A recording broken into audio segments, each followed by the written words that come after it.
पे बहुत बड़ी एक जंग का खदशा है और उसका बराह रास्त लद्दाख पे इफेक्ट पड़ेगा, उसका बराह रास्त कश्मीर के इफेक्ट पड़ेगा, जम्मू पर इस वक्त पड़ेगा।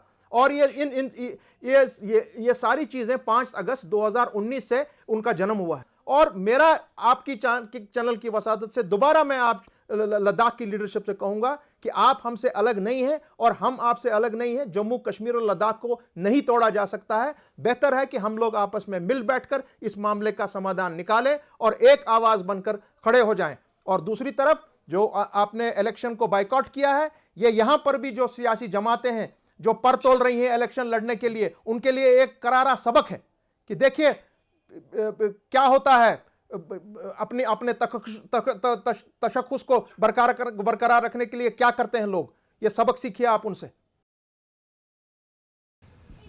और अब मामला अवाम के कुछ और मुद्दों का, और अवाम के मुद्दे में आशा वर्कर श्रीनगर की प्रेस कॉलोनी में नारेबाजी करी थी, सरकार तक बात पहुंचाने की कोशिश करी थी। रियासत में आशा वर्कर्स, कभी सरकार ने रियासत के हेल्थ इंफ्रास्ट्रक्चर से लेकर बाकी मामलात को आगे बढ़ाने के लिए कदम उठाया था, लेकिन उनकी मांगे और उनके मुतालबात को बकौल उनके कभी पूरा नहीं किया गया। कई बार उनने सड़क पर धरने भी दिए, सरकार के खिलाफ नारेबाजी भी की, लेकिन सरकार की तरफ से कोई मुस्बत जवाब न मिला। और उसके बाद ये आशा वर्कर्स बार बार सड़कों पे आते हुए सरकार तक बात पहुंचाना चाहते थे। और श्रीनगर में भी आज वादी कश्मीर के मुख्तलिफ इलाकों से आई हुई आशा वर्कर्स ने नारेबाजी करते हुए सरकार तक अपने मुतालबे पहुंचाने की गुजारिश भी की।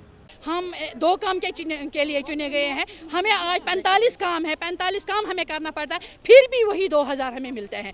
2000 से आज घर चलता है, 2000 से कुछ काम चलता है। जो भी हमारा बेसिक इंसेंटिव्स हैं वो भी बंद हो गए, वो भी उन्होंने बंद कर दिए। मुख्तसर हमारी डिमांड यही है, हमें रेगुलर करो और हमें परमानेंट 21,000 मिनिमम वेजेस मिलना चाहिए।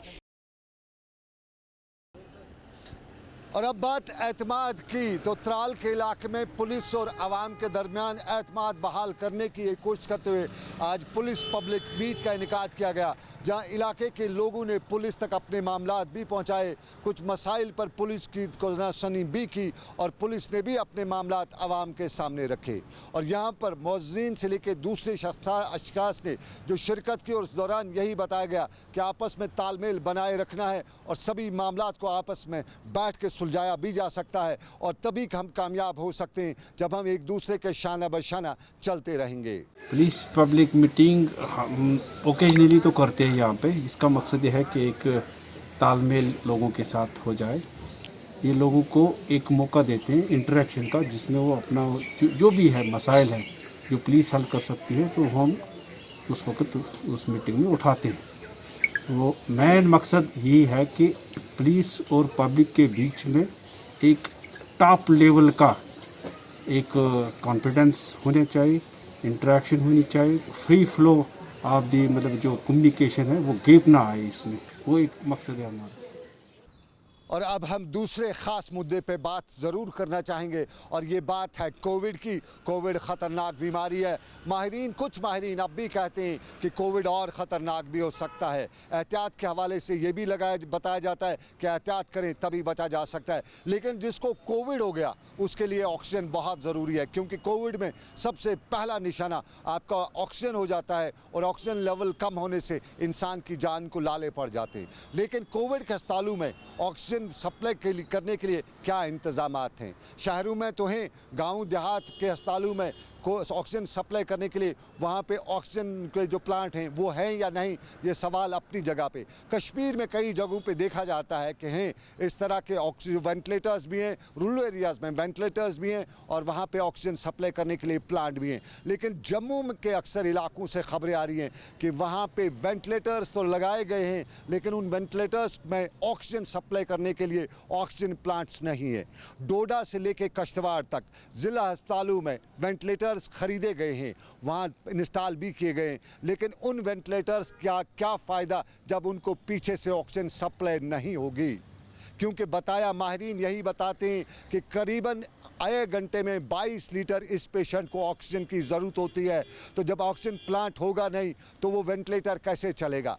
कुछ ये भी कहते हैं कि तब वेंटिलेटर ख़रीदे गए, कुछ ये भी इल्ज़ाम लगा रहे कि वो मशहूरी के लिए ख़रीदे गए, कुछ लोग कहते हैं कि अपना नाम रखने के साथ साथ कुछ और फ़ायदे के लिए भी ये वेंटिलेटर्स ख़रीदे गए। लेकिन इन वेंटिलेटर्स के लिए जो सबसे ज़्यादा ज़रूरी है वो है ऑक्सीजन, वो उसके लिए प्लांट्स नहीं लगाए गए। और डोडा कश्तवाड़ से लेके पुंछ राजौरी तक के अस्पतालों में का हाल ये है कि वहाँ वेंटिलेटर्स खरीदे गए, वहाँ लगाए गए, लेकिन उन पे पेशेंट्स को रखा जाता है, लेकिन उन पेशेंट्स को उस वेंटिलेटर का कोई फ़ायदा नहीं होता है, क्योंकि वो एक खानापुरी होती है।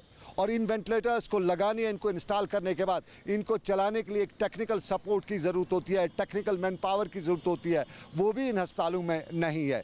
ये डोडा कश्तवाड़ से लेके पुंछ राजौरी तक का मामला, लेकिन सांबा में भी यही हाल है, कठुआ का भी यही हाल है, और दूसरे इलाकों से, जम्मू के दूसरे इलाकों से भी यही खबरें आ रही हैं कि वहाँ बड़ी तादाद में जो अमवात हो रही हैं, वो सबसे बड़ी वजह यही है कि वहाँ वेंटिलेटर्स हैं, लेकिन वो वेंटिलेटर्स किसी काम के नहीं हैं, क्योंकि उनको ऑक्सीजन सप्लाई है ही नहीं। मास्क की बात अलग, लेकिन ऑक्सीजन सप्लाई तो अपनी जगह पे, और ऑक्सीजन सप्लाई की भरपाई वहाँ पे बताया जाता है कि गैस सिलेंडरों से की जाती है, ऑक्सीजन सिलेंडरों से की जाती है।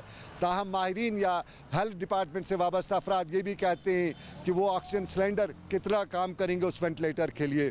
साफ तौर पे बताया जाता है कि वेंटिलेटर जो ख़रीदारी की गई है वेंटिलेटर्स की, उसके पीछे की कहानी कुछ और है, और उसके बाद ऑक्सीजन प्लांट न लगाए जाना उन इलाकों में, उसकी कहानी भी अलग है। कश्मीर के मुकाबले जम्मू में ऑक्सीजन प्लांट्स नहीं अस्पतालों में, कश्मीर के कुछ अस्पतालों में काम तो कर रहे हैं, वहाँ स्टाफ भी है, लेकिन अक्सर जगहों पे, जम्मू के अक्सर इलाकों से इसी तरह की खबरें आ रही हैं जो एक अलमिया से कम नहीं है। और इसी के साथ अभी तक का ग्राउंड रिपोर्ट यहाँ पे ख़त्म हुआ चाहता है। मुझे मेरे साथी आबिद कादर के साथ दीजिए इजाज़त। अल्लाह हाफिज़।